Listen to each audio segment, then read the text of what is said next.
So I'm here to talk about open collaborative networks in praxis, and I'm saying praxis specifically because the idea is really to make a connection between the ideas and theories that we've been hearing over the last couple of days and some networks that are actually out there in the world and operating. I'm going to invite you to ask me questions or stop me at any point. The idea of this is to really give a sense of how a couple of these networks work. And so if you're not kind of getting all the information that you need, then there's no point in me continuing. So feel free to just shoot your hand up and we can make it more of a conversational style presentation. Can you hear me all right? Great. So who here has heard of or is involved with the Enspiral network? 2 people? Okay. 3? Great. So I'm going to talk about 2 networks primarily. One is called Enspiral, and the other is called the Embassy Network. And the Embassy Network is my own project primarily, and Enspiral is an organization that I'm a part of with many other people. Hello. Oh, great. Okay, so you can read this very well, I'm sure. Before we get into it, I guess the thing I want to emphasize is that there are many different stories about how these networks function and came to be. And part of what makes it beautiful is that there is no authoritative story about how they came to be. And so I hope you'll find something useful in the stories that I can share, but make sure to try and talk with other people about the stories and experiences that they've had with these networks as well. The other thing I want to emphasize is that at the end of the day, people are more important than structures. And so I'm going to be talking a lot about structures in this presentation, but the reason we talk about structures is that they're easier to generalize. You couldn't generalize from your experience or your experience. And so it's a bit of a tension between abstracting the pieces that we can repeat and recognizing that humans are really the thing that make all of these components work together. So I'm going to talk a little bit about what Enspiral as a network is, then I'm going to talk a bit about what Embassy Network is, and then I'm going to go through a few different components of how these networks function. Enspiral is a collective of real humans working on shit that matters. And what that comes down to is a couple of things. Real humans is a reference to the fact that the Enspiral network is doing its best to see you as a whole person. So not just you as a worker or a laborer or a mother or a father, but somebody who comes at a project with many different complex skills and interests. And shit that matters is basically social enterprise. It's people who want to make a positive impact and pool resources to do so. I apologize for the size of the images. There's a few diagrams here that can be helpful in understanding how Enspiral as a collective functions. Basically, there are 3 main entities within Enspiral. There are people, there are ventures or companies, and there are projects. And so together, those 3 different types of entities come together to share a brand. And there's contributors, there's members, and there's a board. So the board is legally required by New Zealand. This is a New Zealand-based collective that's required to have a board in order to adhere to the requirements of reporting and fiduciary responsibility and all those things. But it's a minimum viable board. So the idea with the board is that all it does is make sure that we are meeting the requirements of the law. Beyond that, there's a group of members, and members are actually shareholding participants in the Enspiral community. They're the ones who take on responsibility for the thriving and success of the Enspiral network. And beyond that, there are contributors. So contributors are people who are loosely affiliated with the Enspiral community in one way or another. They don't kind of owe it anything, if you will, but they're very actively involved. And actually, the majority of people in the Enspiral network are contributors. There's probably about 250 contributors at the moment and about 50 members at the moment. So when I got involved with Enspiral, it was very much just transitioning out of being entirely New Zealand-based into becoming a more global organization. So I think I was the first non-New Zealand member of Enspiral.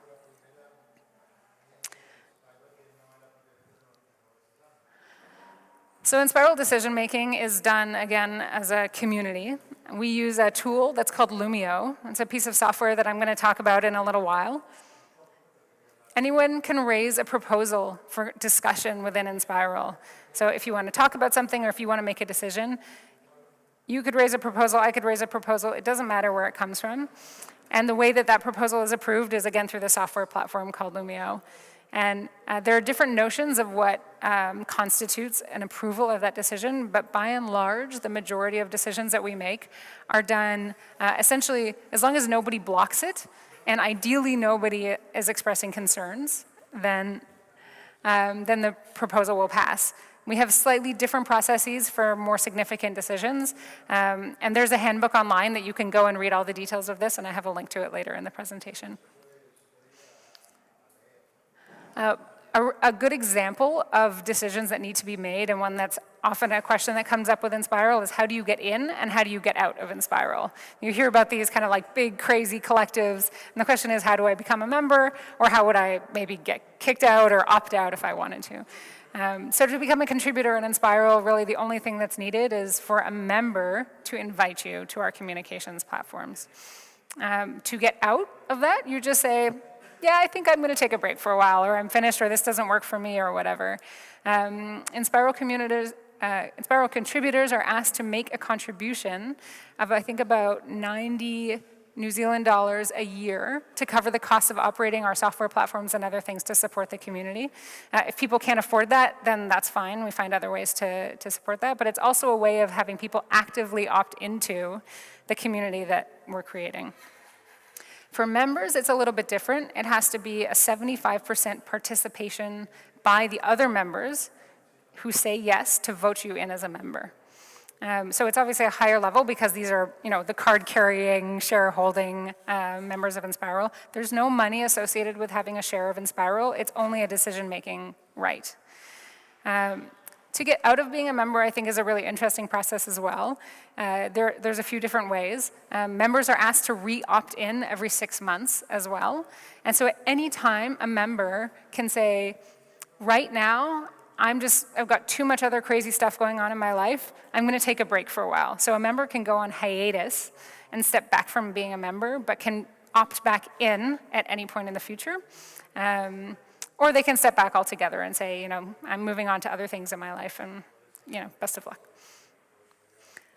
Does anybody have any questions at the moment? I'm going to say a few more things about Enspiral, but okay. So another big component of what we do at Enspiral is money. And I would argue, and I'm going to talk a lot more about this later in the presentation, but this is really the engine of Enspiral and a lot of these collectives that are becoming more active and more successful. So basically, actually there's an element of Enspiral I haven't spoken about yet, is the ventures, and this is actually the most important part when it comes to bringing in contributors as well as bringing in financial resources. So companies within Enspiral have an agreement with the Enspiral Foundation, which is this central entity that holds resources for us. And ventures or companies decide how much money they would like to contribute to the central pool.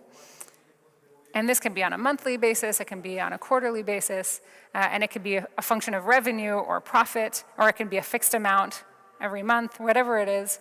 It's up to the project, and it's going to be different for different projects depending on their financial models. So they have an agreement and they contribute these financial resources. Also, as a contributor, I would make a baseline contribution, as I just mentioned, but I can opt to give more to that. Now, why would I give more to that? I mean, besides just being generous, what's really interesting about Enspiral is that when I put money into the central pot, it doesn't go away from my control. So it gets sort of allocated to me within Enspiral's systems, and then I can put that money towards projects that I care about. So we basically get to vote with our dollars within Enspiral. So this diagram shows kind of loosely that we have a tool. It's called Cobudget. I'm also going to show you that in a little bit. And essentially, this money is recorded that I've contributed either through my venture or through being a contributor or a member. And anybody can raise proposals for what to do with that money. So we do all kinds of things. We send people to conferences. We might put it towards mental health services for people who are in need of that. We might use it to fund software projects or non-software projects. We've used it to compensate people for writing really amazing blog posts or articles about collaborative communities. The whole range of things is sort of up for grabs. So anybody can make this proposal, and then I, with my dollars, if I have $17 or $700, I can choose how much money I want to put towards that project. And when the sort of a threshold is reached, the project money is available to the person to use. I was wondering, do you expect people to contribute and put time, say contributors or members, put time on it, plus, or you balance the two? Do you mean for a specific project proposal that's funded? A specific person that is interested in contributing? Yeah. Do you expect them to put time on it and the money contribution, or do you balance, or the two? They can choose between the two? two? I would say the most important currency within Enspiral is time. Money comes after that. There's so much we can do when we contribute our time together. If people solicit funds for a project, then usually they're also putting their time towards that. And it's kind of up to them if they would like to recognize their time as a contribution to a proposal.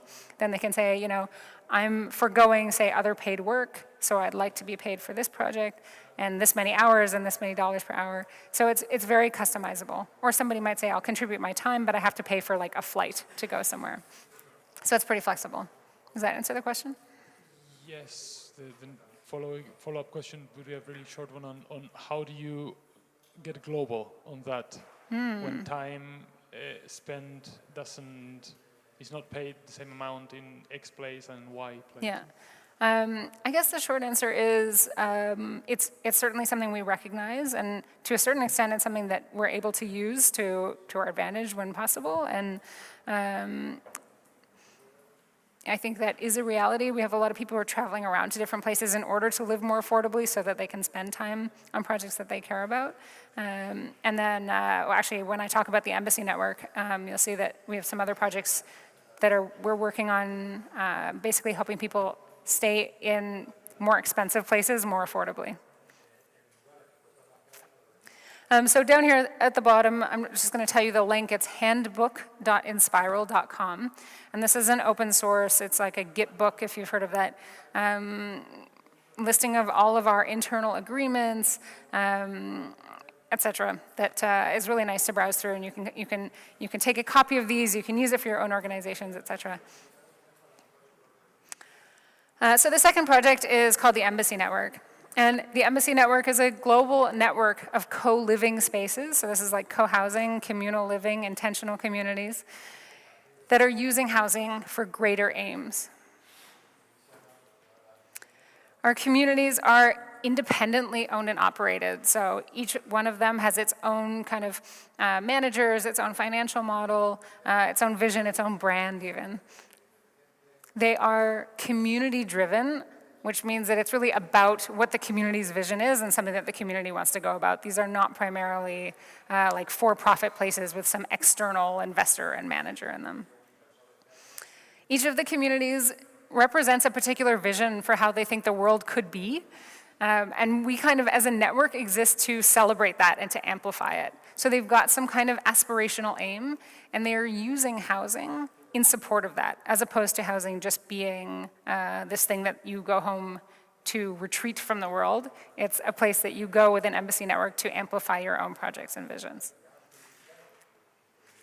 These places desire to be connected to others. So they are a mixture of long-term and short-term housing. Many of our places have something about 60% or 70% long-term residential accommodations, and then the rest is guest spots. So that means we host people from anywhere from one night all the way up to several months. And what's really nice about that is that we get this incredible energy of people and projects that are coming through the space, and we get to meet new people, be inspired by new ideas, and kind of in exchange, those people get to connect with a kind of real local community that feels like home. So we are the largest and oldest network of co-living spaces. And basically, as a network, we offer services and tools that make it easier, we hope make it easier for our communities to function and to be connected with each other, so that when you have a community, say in Tenerife, it makes it easier for you to come to San Francisco or Costa Rica or Amsterdam or anywhere else that we might have a location. We are, legally speaking, a California-based benefit corporation, and we just incorporated in Estonia as well. I don't know if anybody's following the e-residency process that's happening there, but that's what we're leveraging in Europe. And we have this is what I was mentioning before, but working on a one rent live anywhere project. So essentially, you would pay the rent in your local district. So here that's presumably cheaper than San Francisco. But then we create a mechanism internally to allow you to trade and swap spaces. So in our case, we have members and stewards. We have stewards that basically hold responsibility for the network.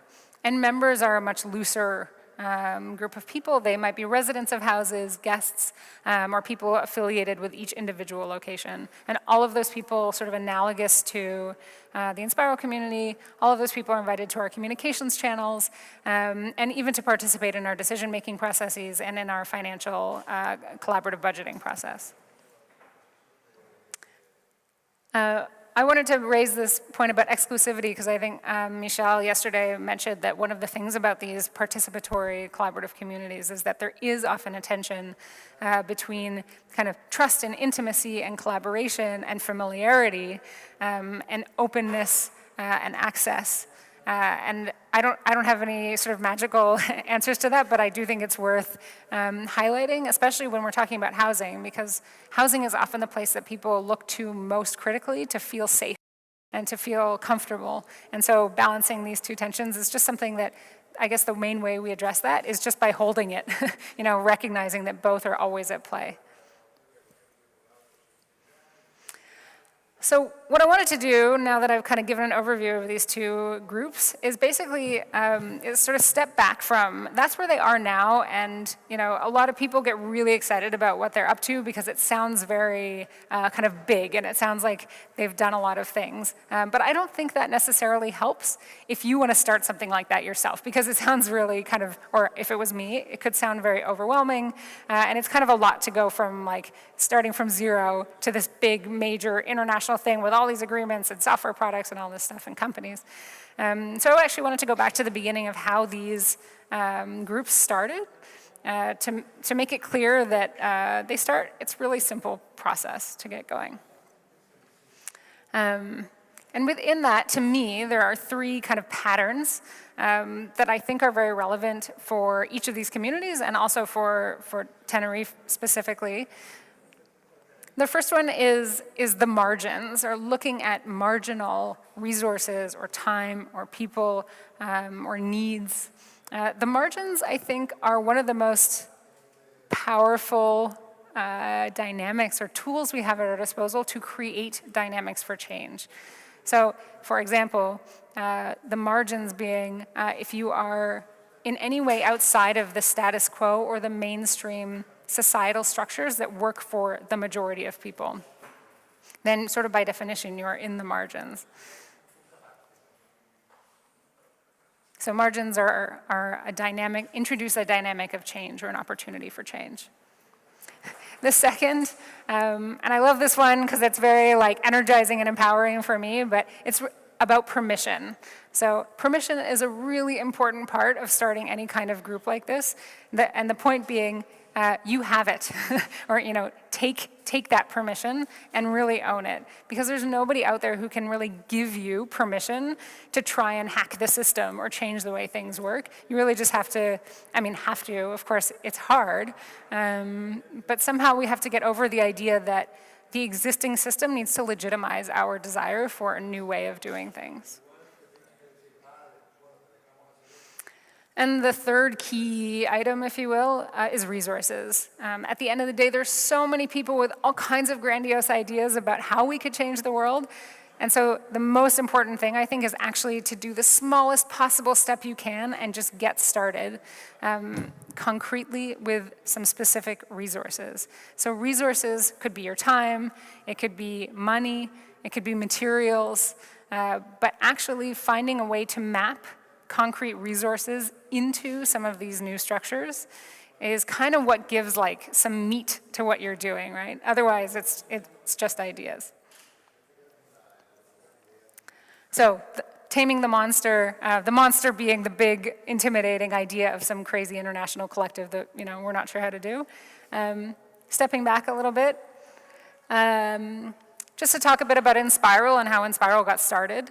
Enspiral was really just this one guy, Josh Weil, and he was a software programmer who was consulting and making more money than he needed.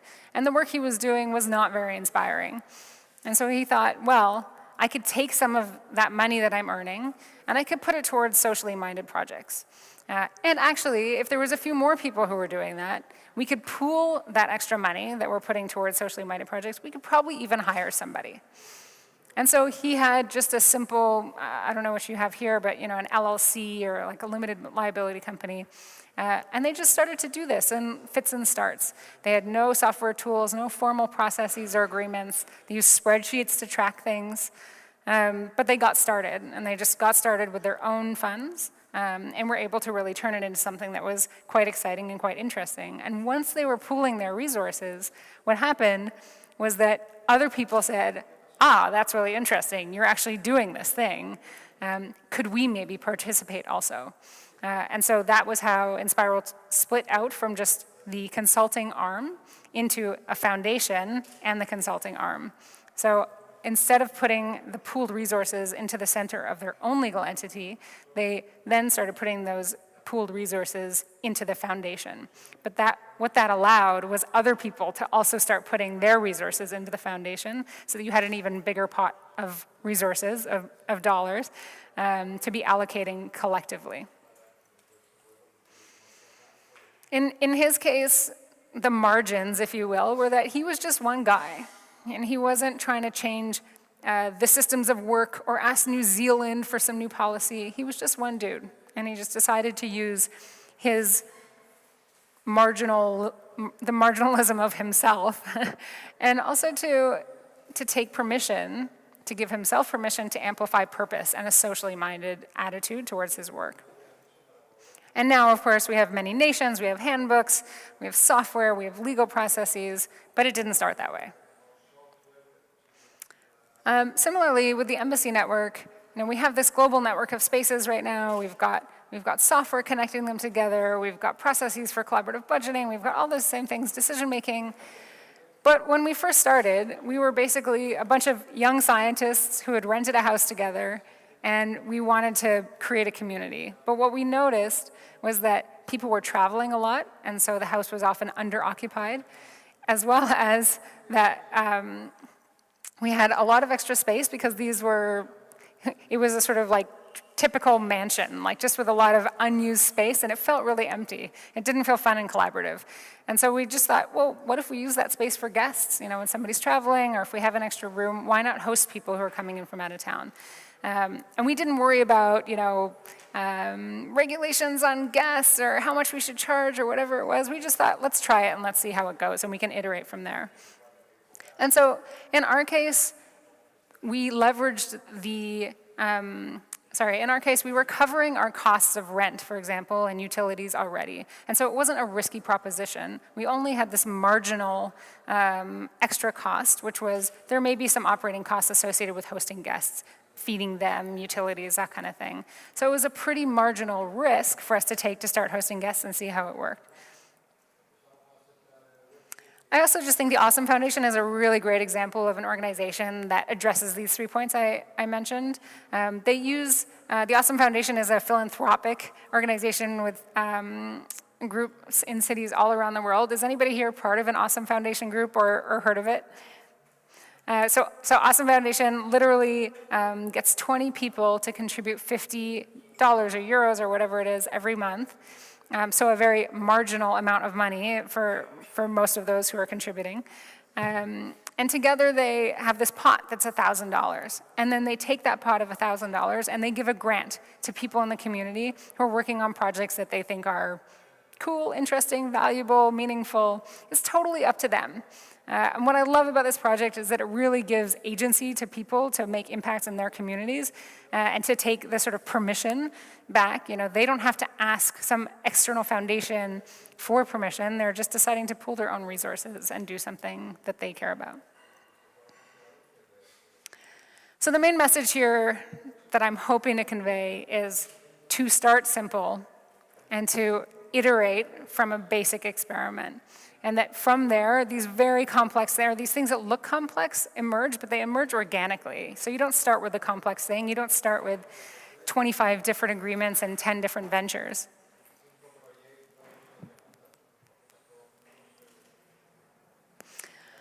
Once you get started, of course, one of the things that we all run into, I think, is what I'm calling poisonous narratives. And this is all the people who are going to tell you why you can't do the thing that you want to do. And part of why they're effective is because they're not always completely wrong, but they might be half-truths.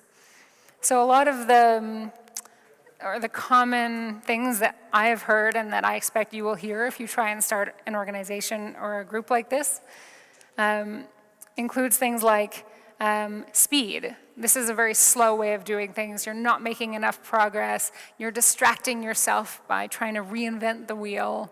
Now, it is maybe a distraction if you think that your primary goal is speed in an absolute sense.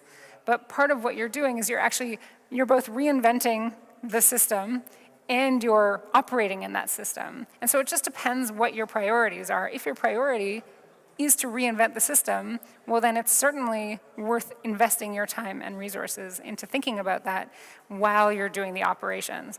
The power of operating while trying to reinvent is that it's not theoretical. It's actually, you're giving, there's an expression in the software community called dog fooding in English, and it basically refers to eating your own dog food or using the things that you build so that you can see if they're functioning well and how they should be updated or iterated. Efficiency is related, right? I mean, if people are, or if you are reinventing the wheel, you might not be as efficient. You also, if you're creating a participatory organization, then you're going to be taking a whole lot of extra time to gather feedback and input from people and make sure that you're soliciting a whole bunch of different perspectives in the work that you're doing. And so from a time perspective, or maybe from a number of words perspective, it might be less efficient. But from an accuracy perspective, it's going to be more efficient because you're making sure that you've understood the needs of the people that you're trying to serve. Finally, another one is just that when we are reinventing systems and processes, we're going to screw it up sometimes. It's not always going to work super well. And so it's really easy for people to start telling you, well, that kind of fell on its face. That didn't work very well. And therefore, the whole system, this whole alternative idea, is broken and won't work. And of course, that doesn't make any sense. Traditional systems break all the time. And as I was saying at the beginning, so much of this is a function of the people. And so, you know, we're going to break things, we're going to stumble, and then we're going to get up and try it again. And that doesn't mean that we shouldn't be trying.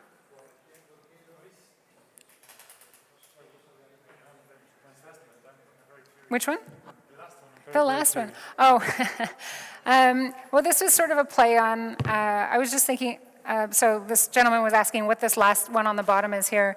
And Michelle talked a bunch yesterday about transvestment and the idea that we take resources from outside our communities and we kind of draw a boundary around them, and then we redefine what value is.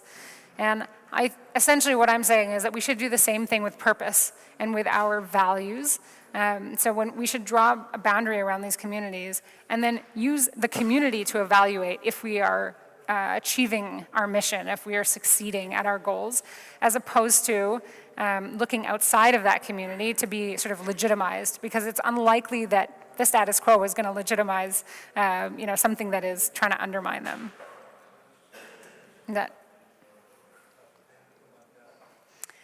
Okay, so tool. So basically, coming out of these little point experiments, right? We start to do things, we do the most simplest thing we can imagine doing, and out of actually operating and using resources together, we end up needing tools. Tools make us more able to pursue the projects that we're pursuing. And so I just wanted to go through a few tools that Embassy Network and Enspiral have built in order to enable them to do the work that they're doing. The thing about tools is that they basically become the infrastructure. So in the same way that resources are the thing that makes the collective real, the tools are what make these collectives real to the rest of the world, because now there's this infrastructure that other people can leverage. So again, emphasis on prototyping. All of these tools started with a spreadsheet somewhere, or a piece of paper and a pencil, or cardboard and duct tape. I mean, they're very, very basic to begin with. So Loomio is a tool, we use it every day. It's a decision-making tool for people around the world to come log into one place and see the conversations that are happening about specific topics and actually vote on those topics. Loomio came out of the Occupy movement. So people who were sitting in these massive meetings trying to achieve consensus on Occupy Wall Street, a bunch of software programmers said, I think there should be a better way of doing this. We're all talking over each other, not everybody's physically here. How do we give people equal access to our decision-making processes?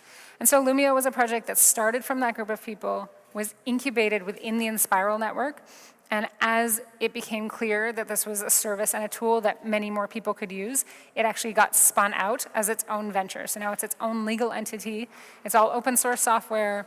It's a cooperative structure using a capped returns investment model.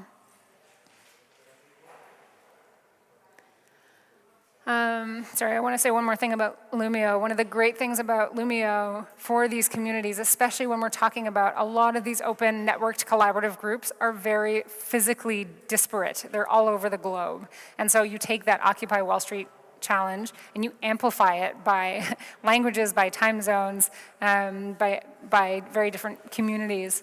And what Loomio does is it lets everybody have a voice in those conversations. It doesn't replace in-person conversations by any means. It's just something that can give you access to conversations even if you are not in person.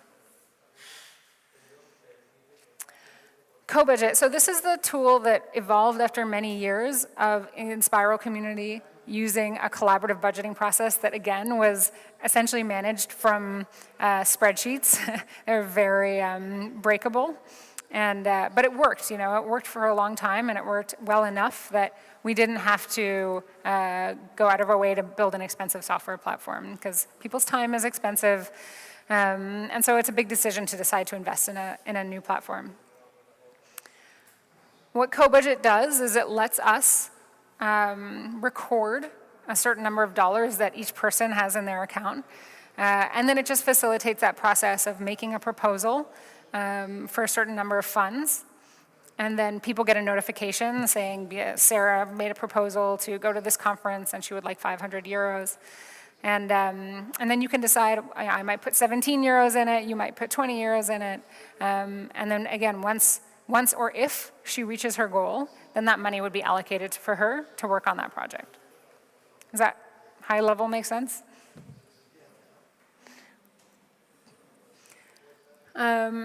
Great, and then this is actually Embassy Network's software platform. So, of course, we've been talking a lot about Airbnb, and Airbnb is great. Embassy Network is not attempting to compete with what Airbnb is offering, but as a network of community spaces, we found that we wanted the ability to have greater say over people's experience and facilitate their experience plugging into our communities in meaningful ways.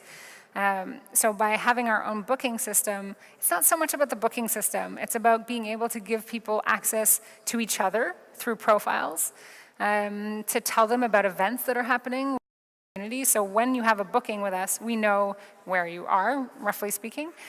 So we can tell you about interesting cultural events or people that you might want to meet. The other thing that it lets us do is recognize income that's coming in for our communities and then do interesting things with that income before it just goes into a bank account. So for example, we can automatically on the back end compute an offset to your rent if your room made income from guests in the previous month. And we can then put those funds, if you want, towards a co-budgeting process. So we can kind of create this middle layer that again lets us massage and work with resources in different ways. And I don't know all the ways that we will end up working with those resources, but the point is that we have this container within which to be experimental and to be creative. Protocols, okay, so essentially tools are great. What I have seen happening recently in the last year that I think is really interesting is that out of these tools, you start to see patterns not just in the tools within the communities themselves, but we're starting to see many different communities that are actually developing similar tools. So there's a couple of different examples of this. The thing that I think is exciting about protocols, or what I'm calling protocols, is that they go beyond a specific implementation, right? A tool, a piece of software is there as long as the code is there or as long as the document is there. But the protocol really becomes a shared agreement that is outside of an implementation. And what that means is that these new alternative, new economic systems, these new communities can start to be interoperable with each other. So there's two examples I'm going to give. One is virtual accounts and internal banking. And so as I've been talking about a lot, we do a lot with collaborative finance within these groups. And what we find is that we need the concept of a virtual account. So within Enspiral, for example, or Embassy Network, when we have all those dollars that are sitting in your co-budget account or your co-budget account, where is that money in an actual bank? Generally speaking, it's all in one it's all in one conceptual bank account. So we need a way to account for the fact that there's $20 of that bank account that go towards Sarah and $100 that go towards Bob. And that is, again, something you can do with spreadsheets, but it becomes really fickle. And so there are tools that about 5 different communities have developed to do virtual banking. And now what we're seeing is those communities are starting to get together and talk about shared standards so that our virtual bank accounts could be interoperable with each other. And when you think about the potential of that, of basically operating in a parallel financial layer of society, it gets really, really exciting. The second one is the protocol that we're working on as a result of observing the way people move around between our houses within Embassy Network. So we've seen that people want somewhere to go and stay that is affordable in places around the world and that is fluid, that they can sort of show up and feel like they're at home. And when they're already paying rent for one space, ideally they don't want to pay rent for another space if there's openings for them to make use of. So the Drift protocol is a mutualizing algorithm for sharing housing, and it's backed by the physical housing resources. What it does is it distributes the income that comes in for guests proportionally amongst all participating parties. And in the meantime, it lets people earn credits that they can spend to stay in other locations. There's a whole bunch more to this protocol, so I'm not going to go into the full details of it. But it's an example of something that any other group, once it's been defined, could implement for their own communities, and then we could share between them if we wanted. Yeah.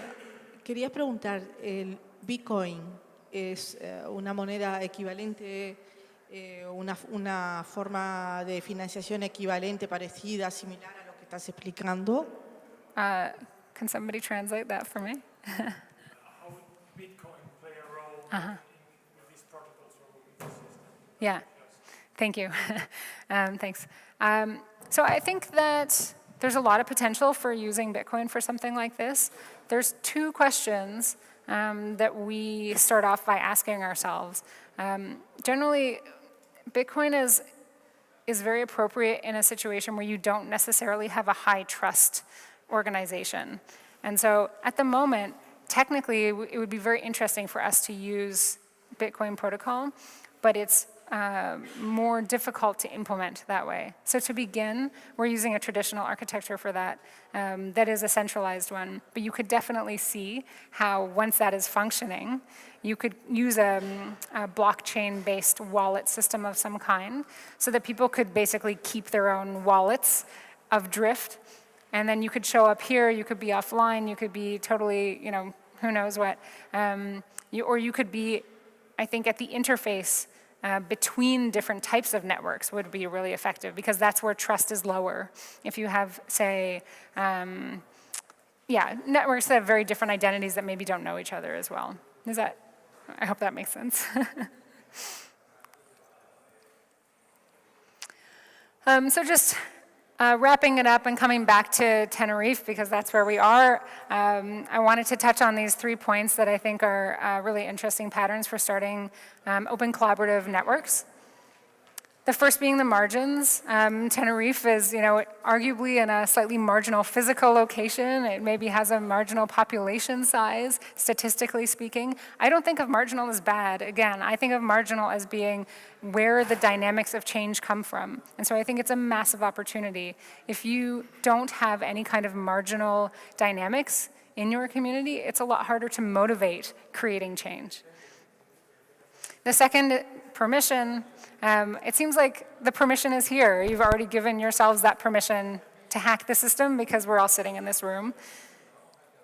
And then I guess the question I would leave you with is really the resources one. What resources can you take and try and manage in slightly different ways? What's the simplest step you can take? What's the we call the minimum viable product? And now, because I'm a space geek by background, I just want to zoom all the way back out from our experiments here on Earth and say, whether it is Earth 2.0 or whether it's the moon or Mars, one of the questions that really motivates me is, it's one thing to do like the rockets that Elon Musk is building, and it's really exciting because it's going to get us to space a lot sooner than it would otherwise. But propulsion is just one part of the equation, right? One of the real questions is, what do we do when we get there? And if we don't start experimenting with new systems for human civilization here on Earth, then we're not going to go and take on some entirely new system once we get to the moon or once we get to Mars. So we've got to be experimenting now. That's it. Thank you very much.